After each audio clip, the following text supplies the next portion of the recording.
Mheshimiwa Rais amesema sasa wale ambao walitusaidia kuandika hiyo report, na hakuna haja tena ya kwenda kutafuta experts wengine, wale wenyewe walioandika hiyo report sasa watasimamia vile ya kwenda mbele, mambo ya implementation, kwa sababu kila mtu amekubali yale yaliyo katika hiyo report na hakuna mambo mengine ambayo yanaleta utata.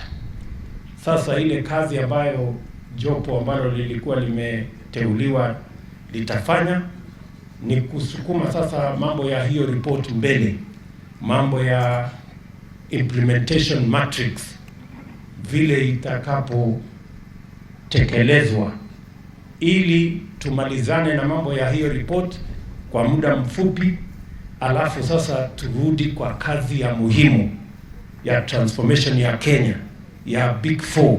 Sisi tulikubaliana ya kwamba hiyo BBI ni mzuri sana, 100% tuko hapo, tutaunga mkono. Tunataka tu maneno maine yaongezewe kwa hiyo BBI. Hatupingi chochote kwa hiyo BBI hata kidogo. Waongeze maneno, tuweke sheria bei ya mahindi. Alafu turudie tena tuweke sheria bei ya maziwa. Alafu tuweke sheria bei ya kahawa na majani chai.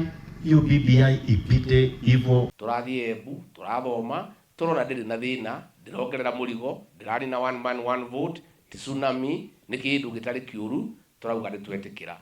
Ithu ura turauga andu a Mount Kenya turende hanyukio. Turikanie nayo tucoke wira uria twathurirwo wa Big Four, wa macani, wa iria na wa kahua. Tutingititha tukiaragia ndeto cia ngeithi na cia BBI miaka yothe.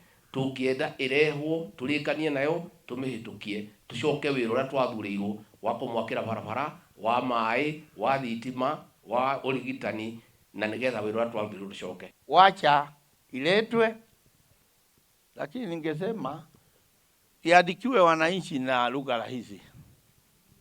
Na niguo njugite yandikwo ta kireka, ndio wakati Mungu alimpatia Musa the 10 commandments, aliandika na lugha mzuri.